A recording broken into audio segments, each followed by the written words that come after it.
Minsang tahimik ang aming paaralan, isang lugar na puno ng tawanan at ingay ng mga estudyante. Ngunit sa araw na iyon, tila ibang-iba ang pakiramdam.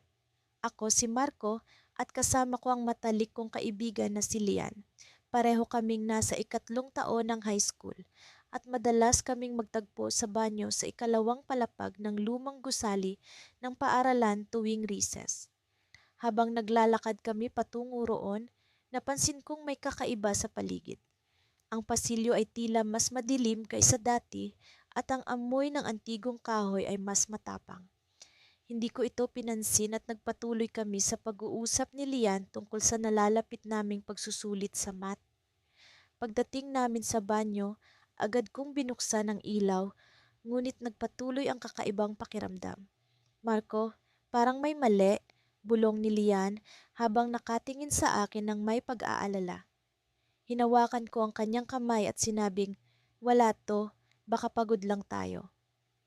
Ngunit nang kami pumasok, napansin namin ang isang pintuan na bahagyang nakabukas. Walang tao sa loob, ngunit may kakaibang anino sa ilalim ng pintuan. Kumabog ang dibdib ko at ang malamig na hangin ay tila dumaloy sa aking katawan. "Lian, tingnan mo yon," bulong ko habang itinuturo ang ilalim ng pintuan. Dahan-dahan kaming lumapit at doon namin nakita isang paa. Isang paa na tila walang katawan. Napatili si Lian at agad kong tinakpan ang kanyang bibig. "Tahimik lang," sabi ko, habang ang puso ko'y tila tumatalon mula sa dibdib ko. "Marco, ano yan?" Nanginginig na tanong ni Lian. Hindi ko alam kung paano sasagutin ang tanong niya. Ang paa ay tila hindi gumagalaw, pero alam kong may kung anong hindi tama. Tumingin kami sa isa't isa, parehong natatakot ngunit puno ng determinasyon. Nagpasya akong lumapit pa. "Dito ka lang, Lian," sabi ko habang nanginginig ang boses ko. Dahan-dahan akong yumuko upang masilip ang ilalim ng pintuan. Ngunit bago ko pa man mapagmasdan ng maayos, biglang bumukas ang pintuan ng malakas at kami nagulat. Wala ni isang tao sa loob. Ang paa ay naglaho na parang bula. Nagtinginan kami ni Lian, parehong hindi makapaniwala sa nasaksihan namin. "Anong nangyari, Marco?" Tanong niya, halos nanginginig sa takot. Hindi ko alam ang isasagot. Ang paligid ay tila bumalik sa dati, ngunit ang kaba sa dibdib namin ay hindi pa rin mawala. "Umalis na tayo dito," sabi ko. Agad kaming lumabas ng banyo, ngunit bago pa man namin tuluyang iwanan ang lugar na iyon, may narinig kaming bulong. Isang malamig na boses na nagtatanong, "Sino kayo?" Napahinto kami. Ang boses ay tila nagmumula sa loob ng banyo, kung saan kanina lang ay wala namang tao. Nagkatinginan kami ni Lian, parehong nagtataka at natatakot. Sa kabila ng takot, may kung anong humila sa akin upang bumalik. "Sino ka?" Ang tanong ko pabalik, nanginginig ang boses. Ngunit sa halip na sagot, isang malakas na hampas ng pintuan ang narinig namin na tila may gustong pumasok mula sa kabilang dimensyon. Sa puntong iyon, alam kong hindi na ito biro. Ang misteryo ay mas malalim kaysa sa inaakala namin at ito ang simula ng isang kwentong hindi namin malilimutan. Mula nang makita namin ang nakakatakot na paa sa ilalim ng pinto ng lumang banyo sa likod ng paaralan, hindi na kami mapakali ni Miguel. Sa tuwing magtatagpo ang aming mga mata, para bang may hindi kami maipaliwanag na koneksyon, isang nakakatakot na sikreto na kami lang ang nakakaalam. "Pare, kailangan nating malaman kung ano yung nakita natin," sabi ni Miguel habang pauwi kami mula sa klase. Naramdaman ko ang kaba sa kanyang boses, pero may halong excitement din na hindi ko mawari. "Alam mo, di ba na delikado yan? Baka naman prank lang yun ng upperclassmen," tugon ko. Ngunit sa kabila ng pag-aalinlangan ko, alam kong tama siya. Kailangan naming malaman ang katotohanan, lalo na tila hindi kami tinatantanan ng kuryosidad. Kinabukasan, nagpasya kaming bumalik sa lumang banyo. Maingat kaming naglakad patungo sa likod ng paaralan, sinisiguro na walang makakita sa amin. Habang papalapit kami, bumilis ang tibok ng puso ko. Nagsimula akong magtanong sa sarili kung tama ba ang ginagawa namin. Pagdating namin sa harap ng pintuan, nag-atubili kaming pumasok. Ngunit sa huli, si Miguel ang nagbukas ng pinto. Dahan-dahan naming sinilip ang loob at nakita namin na wala namang kakaiba. Walang paa, walang kahit ano. Mukhang normal lang na banyo. Siguro nga prank lang yun, sabi ni Miguel na halatang dismayado. Ngunit bago pa man kami makalabas, narinig namin ang isang mahina, halos hindi marinig na kaluskos mula sa isa sa mga cubicle. Nagkatinginan kami, hindi makapaniwala sa narinig. Parang may tao sa loob, bulong ko. Pakiramdam ko'y kinikilabutan na ang balahibo ko. Dahan-dahan kaming lumapit sa cubicle kung saan namin narinig ang tunog. Nang buksan namin ang pinto, bumungad sa amin ang isang lumang sapatos, parang luma na at kupas. Naramdaman ko ang malamig na hangin na tila ngumisi sa amin. Ano to? Bakit may sapatos dito? Tanong ni Miguel habang pinagmamasdan ang sapatos. Hindi ko alam kung sasagot ba ako dahil sa sobrang pagkalito.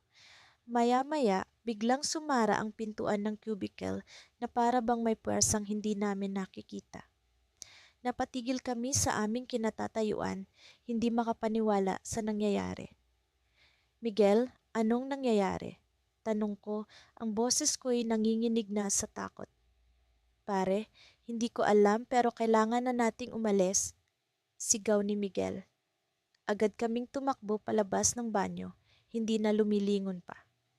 Pakiramdam ko'y may kung anong sumusunod sa amin, hindi ko alam kung multo ba o hallucination lang, dulot ng takot.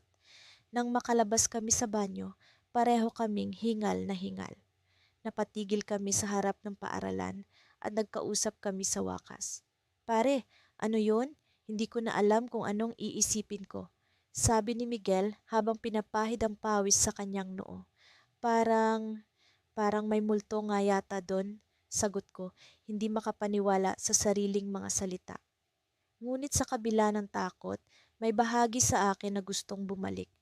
Gustong malaman ang buong kwento. Sino ang may-ari ng sapatos? Bakit naroon iyon? Ano ang nangyari sa banyo na iyon? Dahil hindi kami mapakali, nagpasya kaming mag-research tungkol sa lumang banyo. Nalaman namin mula sa library na dati pala itong bahagi ng lumang building ng paaralan na nasunog ilang dekada na ang nakalipas. Marami raw estudyante ang natrap sa loob at may ilang hindi na nakalabas. Siguro naman hindi totoo yan, sabi ni Miguel, ngunit halatang kinikilabutan din siya.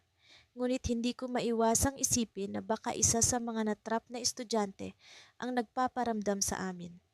Naku Miguel, kung totoo man yan, anong gagawin natin?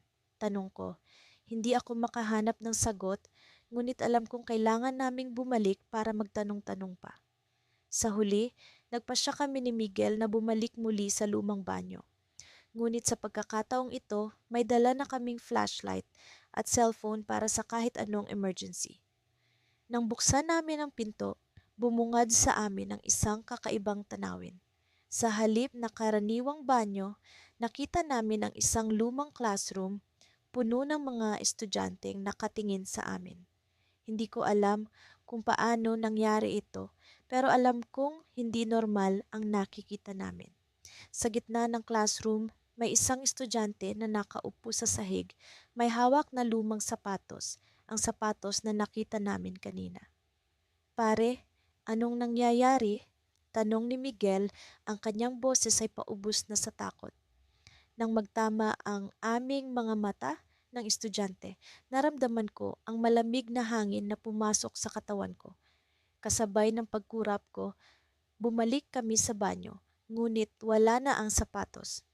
Nagkatinginan kami ni Miguel, alam namin na may kakaibang nangyari. Hindi pa man namin lubos na natutuklasan ang misteryo, isang tanong ang bumabagabag sa akin. Ano ang gusto nilang ipahiwatig sa amin?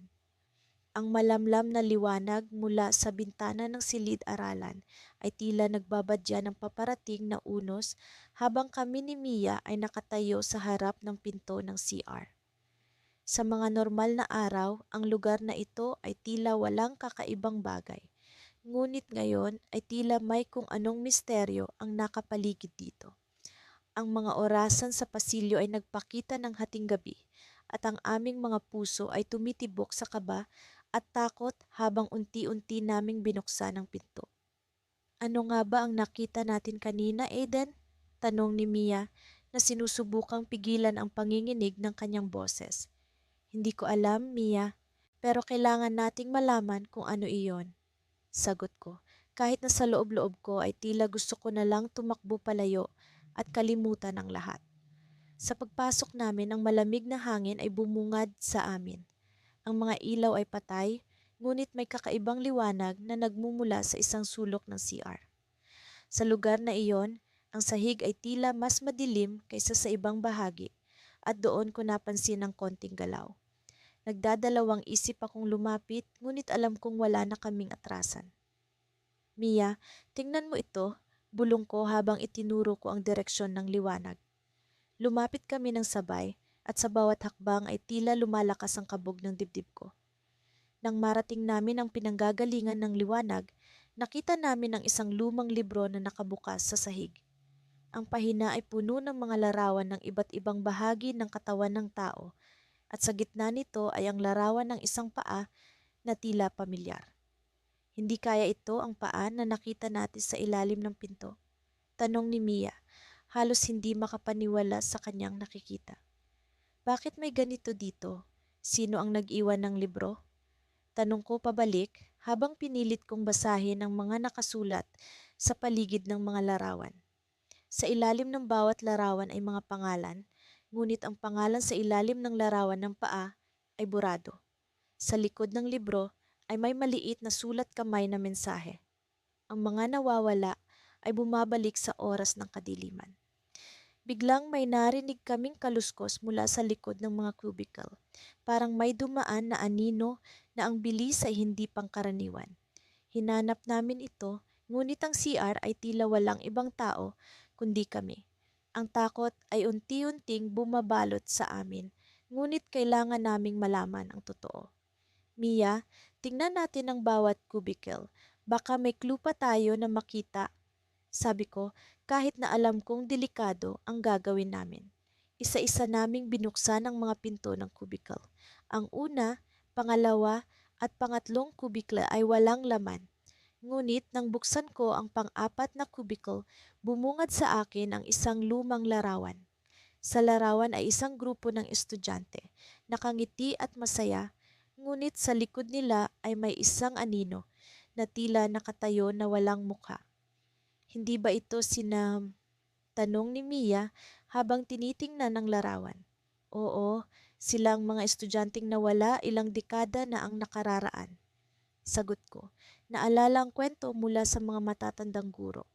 Ang kanilang pagkawala ay palaging naging misteryo sa paaralan. Biglang naramdaman namin ang kakaibang presensya sa likod namin. Sa paglingon namin, nakita namin ang isang hugis tao na anino na nakatayo sa gitna ng CR. Ang kanyang presensya ay mabigat at tila ang hangin ay nagdilim sa kanyang paligid. Aiden, anong gagawin natin? Tanong ni Mia, puno ng takot ang boses. Hindi ko alam, Mia, pero hindi tayo dapat magpadala sa takot. Kailangan nating malaman kung ano ang gusto niyang iparating. Sagot ko, kahit na ang utak ko ay puno ng pangamba.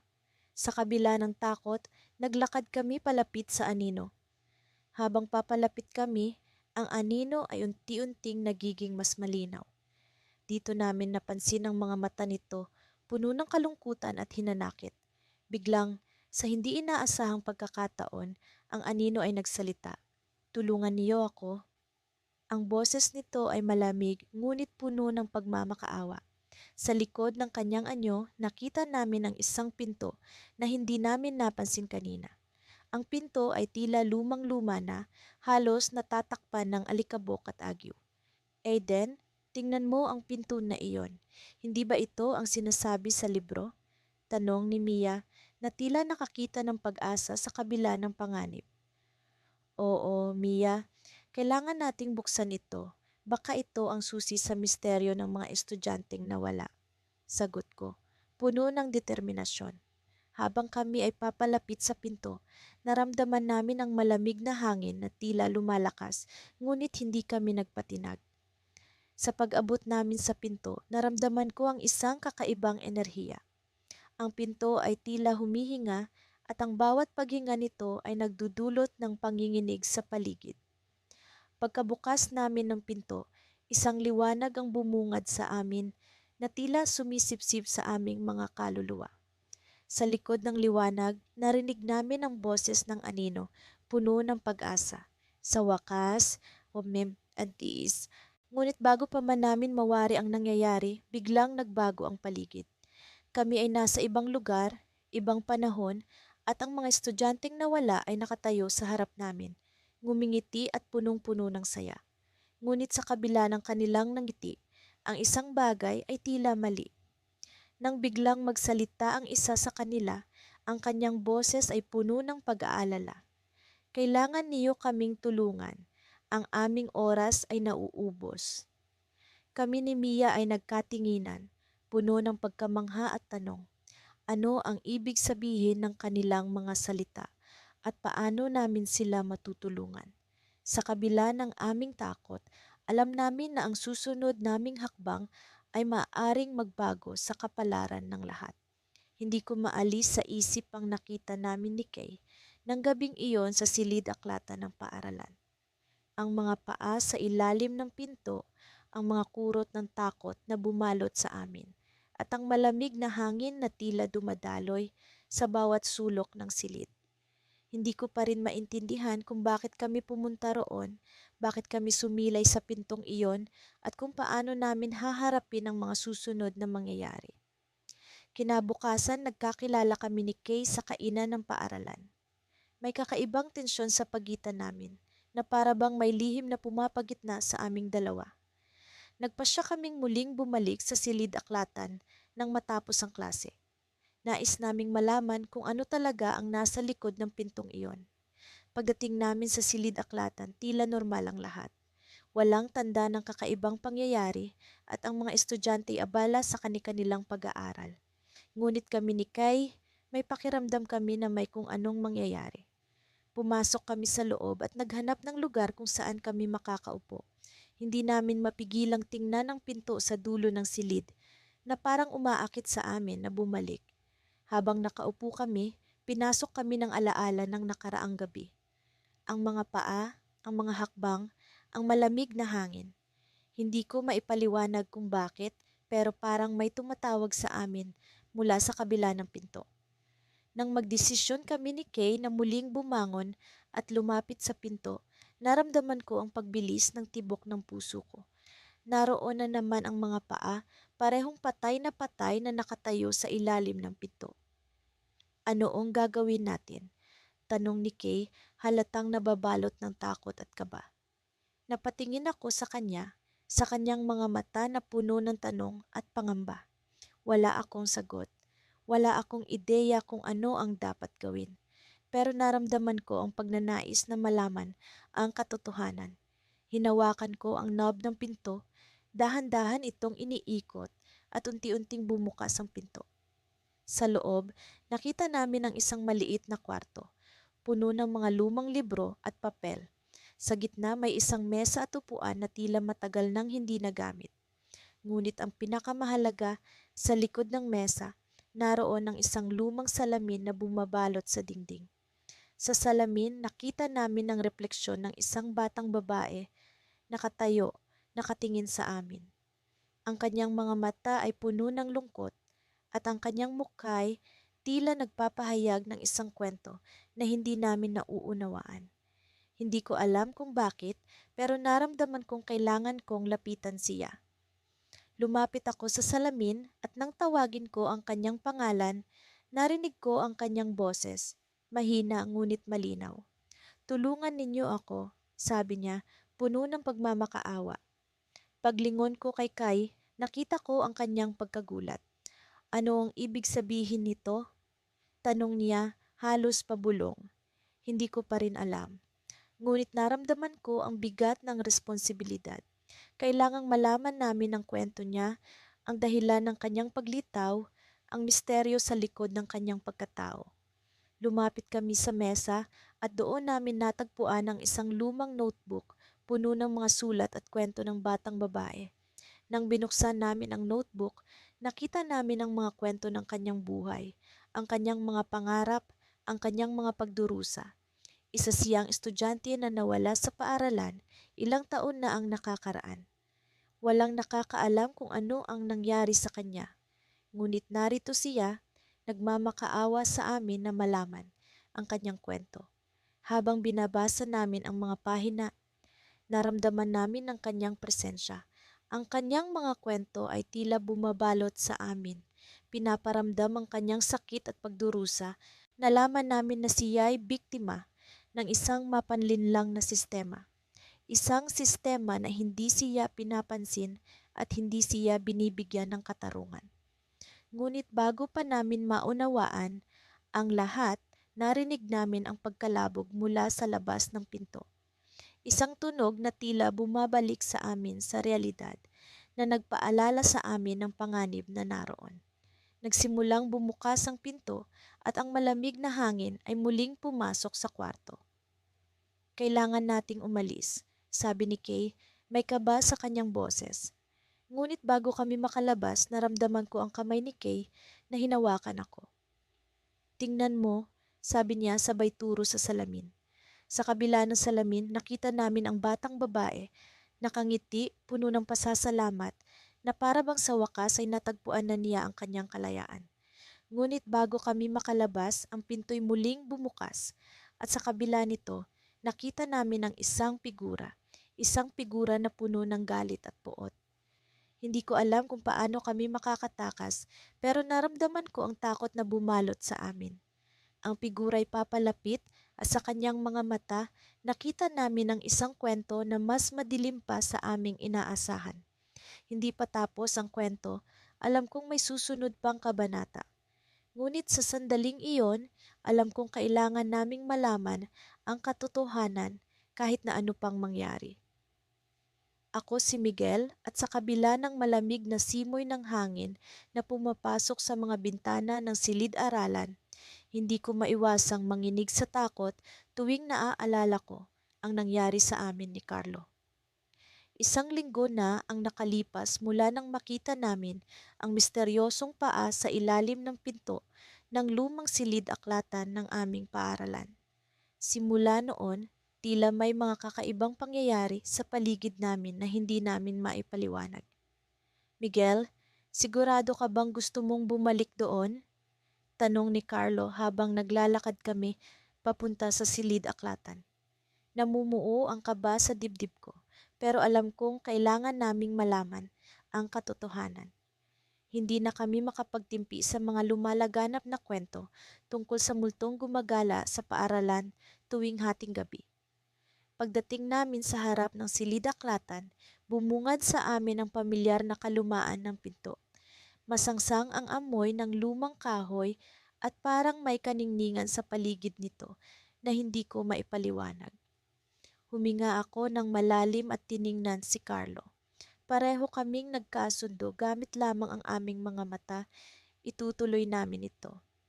Dahan-dahan, bulong ni Carlo habang unti-unti niyang pinihit ang seradura. Sa aming pagpasok, agad na umalingasaw ang alikabok na matagal nang naipon sa mga lumang libro. Ang mga kahon sa gilid ay tila napabayaan na at ang mga lampara ay naglalabas ng mahina at dilaw na liwanag. Saan mo nakita ang paa? Tanong ni Carlo, sinubukang pigilan ang pag-alog ng kanyang boses.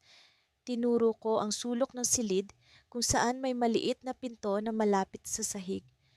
Pawis na pawis ang mga palad ko habang unti-unti kaming lumalapit doon. Biglang bumukas ang pinto na tila may sarili itong buhay. Napaatras kami ni Carlo sa gulat. Walang ingay na lumabas sa aming mga labi, ngunit ramdam ko ang mabilis na tibok ng puso ko na parang gusto nang kumawala. Sa loob ng pinto, may makikitang hagdan pababa. Muli kaming nagkatinginan ni Carlo. Kailangan naming malaman ang nasa dulo nito. Handa ka na ba? Bulong ko kay Carlo. Tumango siya, ngunit bakas sa kanyang mukha ang pag-aalinlangan. Dahan-dahan kaming bumaba sa madilim na hagdanan. Ang bawat hakbang ay parang nagpapabigat sa damdamin ko, tila isang babala na may hindi magandang mangyayari. Sa dulo ng hagdan, nakita namin ang isang maliit na silid na puno ng lumang kubrekama, lumang kasangkapan at mga piraso ng papel na nagkalat sa sahig. Ang liwanag mula sa iisang bumbilya ay hindi sapat para maipakita ang kabuuan ng silid, ngunit sapat na para makita namin ang isang lumang diary na nakapatong sa mesa. Basahin natin, sabi ni Carlo, sabik na buksan ang diary. Sa unang pahina, nakasulat ang pangalan ni Maestra Elena, isa sa mga guro noong unang taon ng paaralan. Ayon sa kwento, bigla siyang naglaho at kailanman ay hindi na natagpuan. Ngayon, tila nahanap namin ang kanyang mga huling alaala. Sa mga pahina ng diary, natuklasan namin ang mga kwento ni Maestra Elena tungkol sa mga kakaibang pangyayari sa paaralan, mga pag-aari, mga estranghero sa dilim, at ang patuloy na pag-aalala sa isang estudyanteng nagngangalang Thomas na tila naging dahilan ng kanyang pagkabalisa. Huling entry ng diary ay nagsasaad ng matinding takot ni Maestra Elena na huwag sanang bumalik si Tomas. Habang binabasa ko iyon, naramdaman ko ang malamig na hangin na dumaloy sa likod ko. Napatingin kami ni Carlo sa paligid at sa isang iglap, isang figura ang lumitaw sa dulo ng silid. Isang batang lalaki, nakatayo at nakatitig sa amin. Walang kulay ang kanyang balat at tila lumulutang ang kanyang anyo. Miguel, umalis na tayo, bulong ni Carlo, hinila ako papalayo. Ngunit bago kami makalabas, narinig namin ang pagbulong ng figura. Huwag kayong umalis, sabi nito. Kailangan kong malaman kung sino ang nagdala sa akin dito. Tila na-transport kami sa ibang dimensyon at ang silid na iyon ay naging lugar ng mga alaalang hindi na dapat muling mabuksan. Sa likod ng figura, unti-unting lumitaw ang paa na nakita namin. Hindi na lamang ito paa, kundi ang buong anyo ni Maestra Elena, nakalutang, nakatingin sa amin ang may pakiusap. Miguel, Carlo, sabi ni Maestra Elena, tulungan ninyo akong makawala. Bago pa namin maunawaan ang kanyang ibig sabihin, biglang bumagsak ang pinto ng silid-aklatan. Natrap kami sa loob kasama ang mga multo ng nakaraan. At doon ko naisip, maaaring hindi kami ang unang estudyante na nakakita sa misteryosong paa sa ilalim ng pinto. Ngunit kami ang naging daan para sa kanilang kalayaan o kapahamakan. Isang linggo na ang nakalipas mula nang makita namin ang paa sa ilalim ng pinto ng lumang silid-aralan sa ikatlong palapag ng aming paaralan. Hindi ko akalain na magugulo ang aming buhay dahil sa isang karanasan na tila galing lamang sa isang horror film. Kasama ko si Angelo, ang matalik kong kaibigan, sa paglalakad patungo sa kantina. Pareho kaming hindi makapag-focus sa aming mga klase dahil sa kakatwang pangyayari. May nararamdaman ka bang kakaiba, Alex? Tanong ni Angelo habang naglalakad kami sa pasilyo. Oo, parang may nakatingin sa atin, tugon ko, na binabaan ng boses na parang may nakikinig. Simula nang mangyari iyon, palagi na kaming may pakiramdam na may sumusunod sa amin. Hindi ko maipaliwanag, ngunit pakiramdam ko'y may malamig na hangin na umiihip sa likuran namin tuwing kami nag-iisa. Umupo kami sa isang sulok ng kantina, pilit na pinapakalma ang aming sarili sa pamamagitan ng pagkain. Ngunit kahit gaano kasarap ang pagkain, hindi nito maalis ang kakaibang tensyon na bumabalot sa amin. Pumunta kaya tayo sa library mamaya? Baka may makuha tayong impormasyon tungkol sa lumang silid-aralan na yun, suhestiyon ni Angelo habang kumukuha ng isang piraso ng tinapay. Tumango ako sa kanya, sige, mukhang magandang ideya iyon. Baka may makuha tayong kahit anong lead. Pagkatapos ng klase, dumiretso kami sa library. Tahimik ang paligid, halos walang tao. Nagpatuloy kami sa hanay ng mga lumang aklat na tila matagal nang hindi binubuksan. Sa likod ng isang hanay, may nakita akong isang lumang journal na tila naglalaman ng kasaysayan ng paaralan. Binuksan ko ito at nagsimulang magbasa. Sa mga pahina ng journal, natuklasan namin ang isang kwento tungkol sa isang estudyante na misteryosong nawala ilang dekada na ang nakalipas. Ayon sa kwento, ang estudyante ay huling nakita sa lumang silid-aralan, sa eksaktong silid kung saan namin nakita ang paa. Nakakatakot ito, Alex. Ano kaya ang nangyari sa kanya? Tanong ni Angelo habang nagbubuklat ng ibang pahina. Hindi ko masagot ang tanong ni Angelo. Sa bawat pahina, tila mas lumalalim ang misteryo. Habang nagbabasa, napansin naming may mga guhit sa gilid ng journal, mga guhit ng paa. Angelo, tingnan mo ito, sabi ko habang itinuturo ang mga guhit. Tila mga marka ng paa, parang pares na nakita natin. Sagot ni Angelo na tila hindi makapaniwala. Patuloy kaming nagbasa at sa huling pahina ng journal, may isang tala na nagsasabing ang estudyante ay nagbabalak gumawa ng isang ritual upang makausap ang mga espiritu. Ngunit hindi niya natapos ang ritual. Ritual? Bulong ni Angelo. Baka ito ang dahilan kung bakit siya nawala. Napaisip kami, kung ang estudyante ay nagbabalak makipag-ugnayan sa espiritu, maaaring naging sanhi ito ng kanyang pagkawala. At kung hindi siya natapos, baka ito ang dahilan ng pagpapakita ng paa sa amin. Sa gitna ng aming pag-iisip, biglang nagpatay-sindi ang ilaw sa library. Napatayo kami sa gulat. Alex, ano yon? Tanong ni Angelo na halatang kinakabahan. Hindi ko rin alam ang sagot. Ngunit bago pa man kami umalis sa library, may narinig kaming pagkaluskos sa likod ng hanay ng mga aklat. May tao ba rito? Tanong ko habang dahan-dahang naglalakad patungo sa tunog. Nang makarating kami sa likuran, wala kaming nakita kundi ang mga lumang aklat. Ngunit ramdam ko ang presensya ng kung ano o sino. Ano to, Alex? Parang may sumusunod sa atin, sabi ni Angelo habang kinakabahan na nililingon ang paligid. Bago kami makalabas ng library, may nakita kaming anino sa pader. Isang aninong hugis tao, ngunit walang katawang pinagmulan. Alex, umalis na tayo rito, sabi ni Angelo na agad hinila ako palabas. Habang tumatakbo kami palabas ng library, naramdaman ko ang hangin na tila humahabol sa amin. Nang makalabas kami, napahinto kami sa gitna ng pasilyo. Anong gagawin natin ngayon? Tanong ni Angelo na tila gulong-gulo. May kailangan tayong gawin, sagot ko.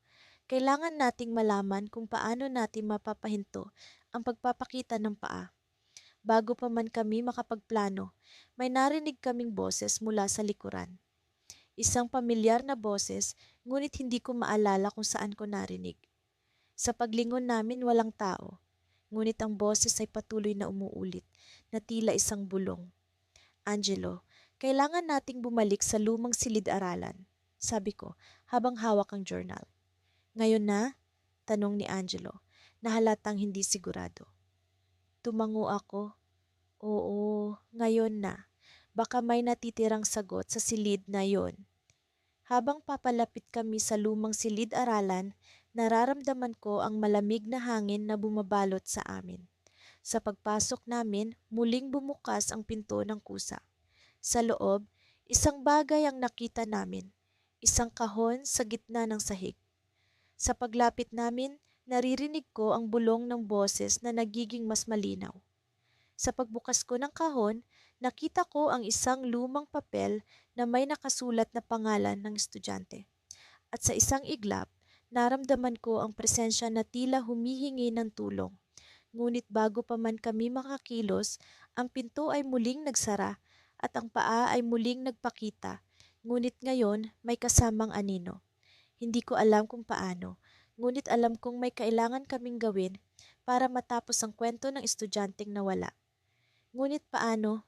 Iyon ang tanong na hinding-hindi ko mabitawan.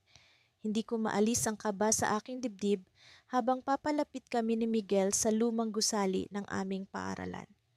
Sa tuwing maiisip ko ang nakita namin sa ilalim ng pinto noong nakaraang linggo, ang mga paa na tila nasa gilid ng ibang dimensyon, ay hindi ko mapigilan ang kilabot na bumabalot sa akin. Ngunit sa kabila ng takot, may kung anong puwersa ang humihila sa amin na bumalik doon. Marahil ito ang hindi maipaliwanag na pagnanasa, na malaman ang katotohanan, o kaya naman ay ang pag-asa na wala na kaming makikita na magdudulot ng matinding takot. Miguel, sigurado ka ba sa gagawin natin? Tanong ko habang kami ay naglalakad sa pasilyo ng gusali. Madilim at malamig ang paligid at ang bawat hakbang namin ay nagiiwan ng tunog na parang umuungol na multo. Oo, kailangan nating malaman kung ano talaga ang nangyayari, sagot ni Miguel. Kahit na puno ng determinasyon ang kanyang tinig, bakas sa kanyang mukha ang pag-aalala. Nang makarating kami sa pinto, nagdadalawang isip ako kung bubuksan ba namin ito. Ang parte ng akin ay nagsasabing huwag na, ngunit ang parte naman ay nagtutulak sa akin upang buksan ito. Sa huli, nagwagi ang kuryosidad. Marahan kong inabot ang doorknob at sa sandaling iyon ay naramdaman ko ang malamig na simoy ng hangin na tila nanggagaling sa kabila ng pinto. Handa ka na ba? Tanong ni Miguel. Tumango ako bilang sagot. Kasabay ng paghinga ng malalim, binuksan ko ang pinto. Sa una, wala kaming nakita. Isa lamang itong madilim at maalikabok na silid na tila hindi pa nagagalaw sa loob ng maraming taon. Ngunit sa pagtagal, napansin namin ang kakaibang presensya. Ang hangin ay biglang lumamig at nagkaroon ng kakaibang amoy ng lumang papel at nasusunog na kandila. May mali rito, bulong ni Miguel habang dahan-dahan kaming pumapasok sa silid. Bigla kong naramdaman ang paggalaw ng hangin sa likuran namin at nang lingunin namin, nakita namin ang pinto na kusa itong nagsara. Kinabahan kami pareho, ngunit wala kaming magawa kundi lumakad papasok. Sa gitna ng silid, may nakita kaming isang lumang mesa na puno ng alikabok. Sa ibabaw nito, may nakalagay na maliit na kahon na tila gawa sa kahoy na may mga ukit na simbolo. Miguel, tingnan mo ito, sabi ko, itinuturo ang kahon. Lumapit siya at maingat itong kinuha. Nang buksan niya ito, nakakita kami ng mga lumang litrato, mga larawan ng mga estudyante mula sa iba't ibang panahon. Ngunit ang higit na nakakakilabot ay ang larawang nasa ibabaw. Mga estudyanteng pamilyar ang mukha. Kami. Hindi posible ito, sabi ni Miguel, kitang-kita ang pagkalito at takot sa kanyang mga mata. Paano nagkaroon ng litrato natin? Inisa-isa namin ang mga larawan at sa bawat isa, mas lalong lumilinaw ang kakaibang koneksyon. Ang mga estudyanteng nasa litrato ay may paang nakalabas sa ilalim ng pinto, parehong paa na nakita namin noong nakaraang linggo. Habang patuloy kaming nag-uusap, narinig namin ang mahina ngunit malinaw na pag-iyak mula sa sulok ng silid. Tila bumabalot sa amin ang malamig na presensya at sa kabila ng aming takot, lumapit kami sa pinanggagalingan ng tunog. Sa isang bahagi ng silid may isang lumang salamin. Sa una, ang refleksyon namin ang nakita namin.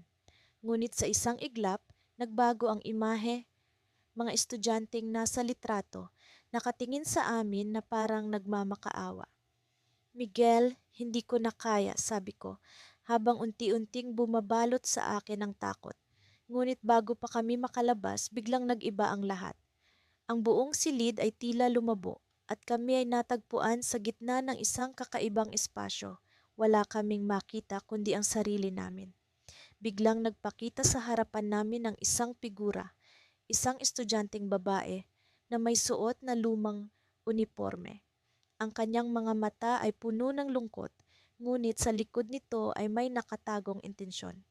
Bakit kayo nandito? Tanong niya. Ang tinig ay naglalaman ng parehong awa at galit.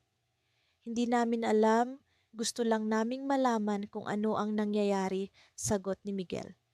Ngumiti siya, ngunit hindi ito ang nangiti ng kasiyahan. Masyado na kayong malalim, hindi na kayo makakalabas. At sa sandaling iyon, naramdaman ko ang malamig na haplos sa aking balikat. Isang paalala na hindi na kami makakabalik sa dati. Sa kabila ng takot, isang bagay ang malinaw. Kami ay bahagi na ng misteryo at ang mga sagot ay nasa kabila ng pinto na hindi na namin mabubuksan. Nagsimula ang araw na tila wala namang kakaiba. Ang ingay ng mga estudyante, ang amoy ng bagong gupit na damo sa quadrangle, ang mga guro na abala sa pag-aasikaso ng kani-kanilang klase. Ngunit sa kabila ng lahat ng ito, hindi mapuknat ang kaba sa aking dibdib. Nasa likod ng aking utak ang alaala ng aming natuklasan ni Alex sa ilalim ng pinto ng lumang silid-aralan, ang pares ng paa na iyon. Hindi ko makakalimutan ang itsura ni Alex noong una naming nakita ang mga paang iyon. Halos mawalan siya ng kulay at sa kabila ng kanyang pagkatakot, sinikap niyang manatiling kalmado. Iyon din ang pilit kong ginagawa ngayon. Ngunit sa bawat araw na dumaraan, ang mga tanong ay lalong dumadami. May napansin ka bang kakaiba? Tanong ni Alex habang kami naglalakad papunta sa aming unang klase. Wala, sagot ko nagsisinungaling. Ayokong mag-alala pa siya lalo na't mahirap na ang sitwasyon namin. Siguro mas mabuting kalimutan na lang natin yon. Ngunit kahit sabihin ko iyon, alam kong hindi basta-basta mawawala ang aming nakita. Kaya't nagdesisyon kami ni Alex na bumalik sa lumang silid-aralan matapos ang klase. Kailangan naming malaman ang katotohanan, gaano man ito kakilakilabot. Nang dumating ang hapon, tahimik kaming pumuslit patungo sa lumang gusali ng paaralan. Walang tao roon. Ang mga bintana ay natatakpan ng alikabok at ang mga pader ay tila humihinga sa pagdaan ng hangin.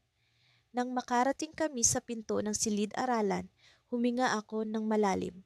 Pinipilit kong hindi magpadala sa takot. Handa ka na ba? Tanong ni Alex, tinatapik ang aking balikat. Oo, sagot ko. Kahit na ang totoo'y hindi ko alam kung handa nga ba ako.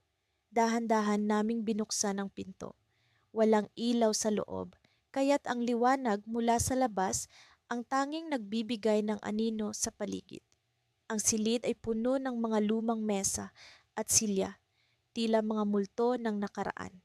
Ngunit ang mas nagbigay ng kilabot sa akin ay ang malamig na hangin na tila dumaan sa aking likuran. Narito na tayo, bulong ni Alex habang kami lumapit sa lugar kung saan namin unang nakita ang mga paa. Sa aming paglapit, napansin kong may kakaiba sa sahig. Para bang may kakaibang patak ng likido na nagmumula sa ilalim ng isang lamesa.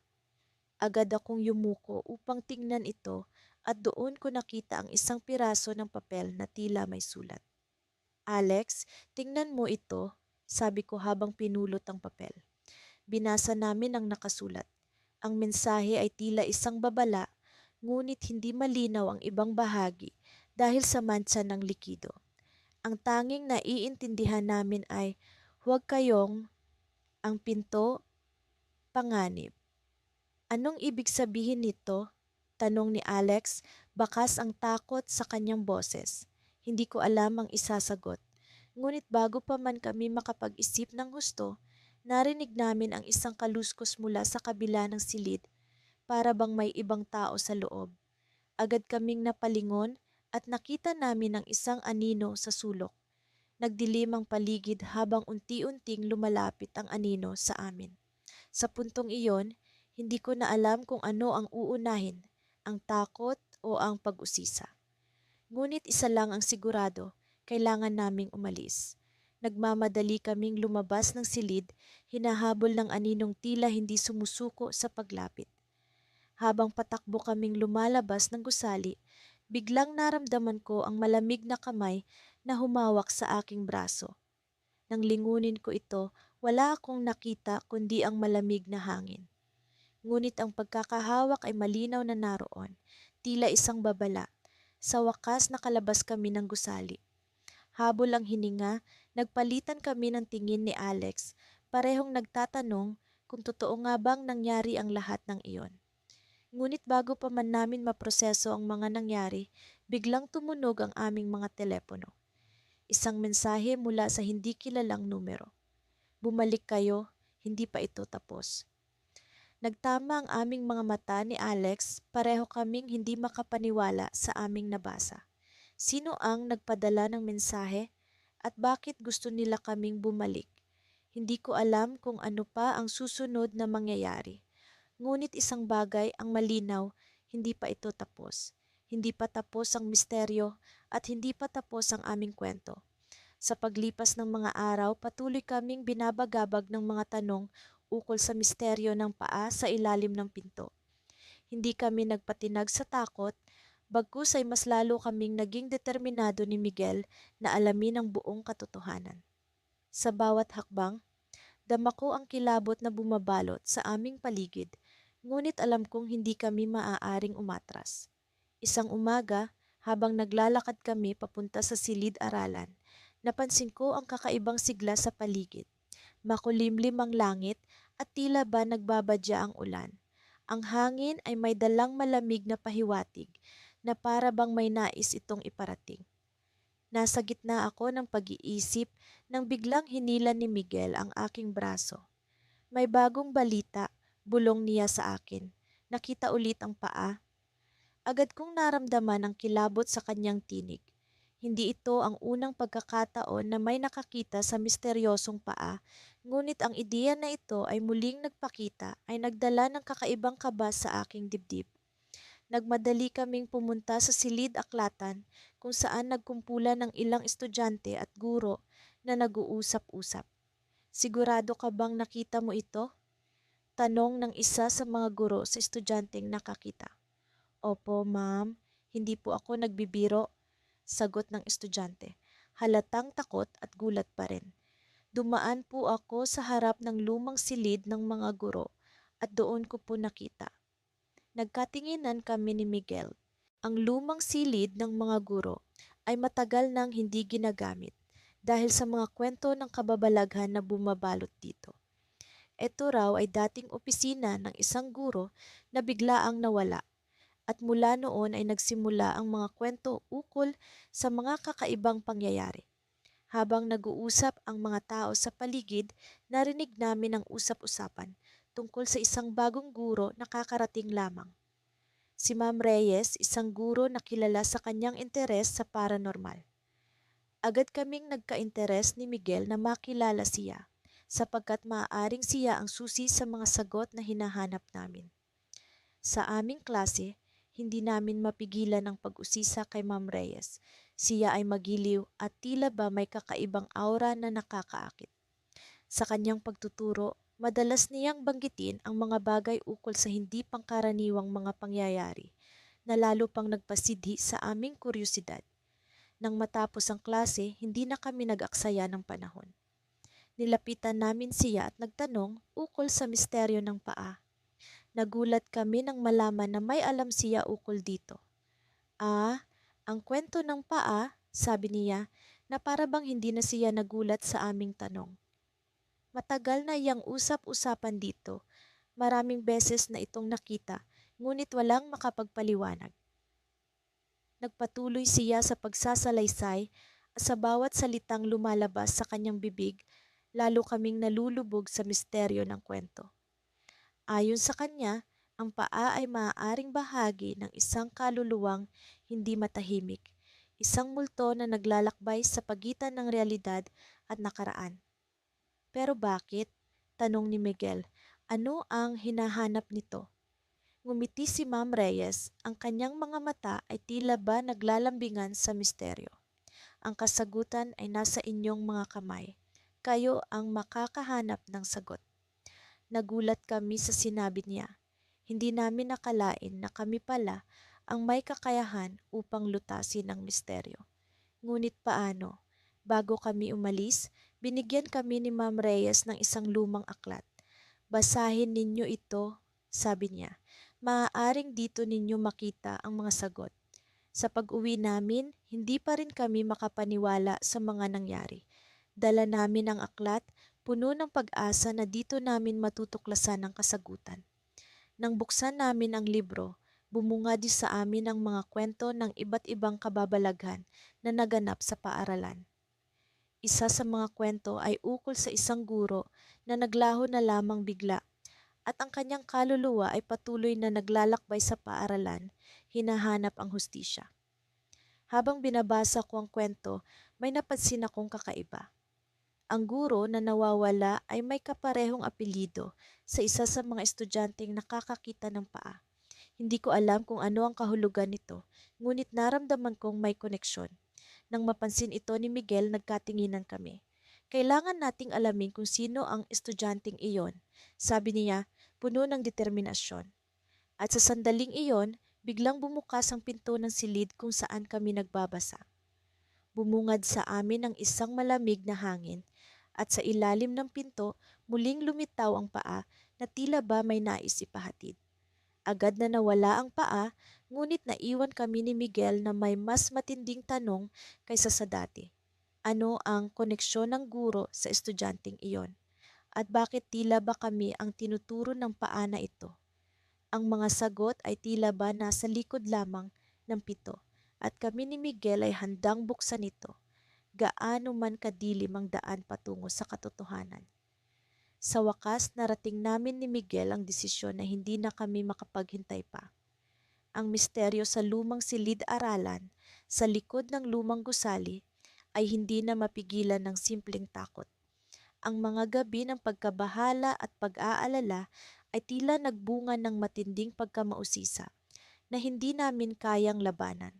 Sa araw na ito, sa wakas, nagpasya kaming bumalik sa silid na iyon upang alamin ang katotohanan sa likod ng nakita naming paa sa ilalim ng pinto. Habang papalapit kami sa gusali, ramdam ko ang bigat ng hangin. Parang may kung anong kakaiba sa paligid. Ang mga puno sa gilid ay tila mga aninong nagmamasid. Ang kanilang mga dahon ay kumakaluskos sa mahina ngunit malamig na hangin. Napatingin ako kay Miguel na tila nararamdaman din ang kabigatan ng aming gagawin. Ngunit nagkatinginan kami at nagkaintindihan. Walang atrasan. Binuksan namin ang pinto ng gusali at ang lumang kahoy ay nagbigay ng nakakatindig balahibong tunog. Ang loob ay tila hindi nagbago mula nang huli naming bisitahin. Ang mga dingding ay puno ng agiw at alikabok at ang sahig ay may mga basag na tile na patunay sa katandaan ng lugar. Naglakad kami ng dahan-dahan patungo sa silid kung saan namin nakita ang paa. Sa paglapit namin sa pinto, naramdaman ko ang kakaibang lamig na bumalot sa akin. Parang may presensya na nagmamasid, ngunit wala akong makitang tao. Napatigil kami ni Miguel sa harap ng pinto. Nakatingin kami sa isa't isa, tila pinag-iisipan kung ano ang susunod naming hakbang. Dahan-dahan kong inabot ang doorknob, pilit na pinapakalma ang nanginginig kong mga kamay. Nang mabuksan ko ang pinto, hindi ko alam kung ano ang aasahan. Ang silid ay madilim, ngunit may sapat na liwanag mula sa maliit na bintana upang makita ang loob. Wala naman kaming nakitang kakaiba, ngunit ang pakiramdam na may ibang nilalang sa lugar na iyon ay lalong lumakas. Muli kong naalala ang paa na nakita namin noon, ngunit sa pagkakataong ito, wala kaming nakikitang anumang bagay sa ilalim ng pinto. Nagsimula kaming maghahalughog sa loob, pilit na hinahanap ang anumang palatandaan ng misteryo. Walang kahit anong iba pang pinto o lagusan sa silid, ngunit may isang cabinet sa gilid na tila matagal nang hindi nagagalaw. Dahan-dahan naming binuksan ito at sa loob ay may mga lumang gamit pang eskwela. Mga libro, lumang papel at isang sapatos. Isang sapatos na panglalaki, muling bumalik ang takot sa akin. Ito ba ang sapatos na suot ng paa na nakita namin? Biglang may narinig kaming kaluskos mula sa likod ng silid. Agad kaming napatingin ni Miguel at doon namin nakita ang isang anino na tila gumagalaw sa likod ng lumang kurtina. Hindi ko na alam kung ano ang gagawin. Nagpasya kaming lumapit kahit pa ang takot ay unti-unting pumaparalisa sa amin. Nang maabot namin ang kurtina, sabay namin itong binuksan. Walang tao. Wala ni isang bakas ng kung anong presensya. Ngunit ang sahig ay tila may marka ng mga paa, mga yapak na tila nagmumula sa gitna ng silid.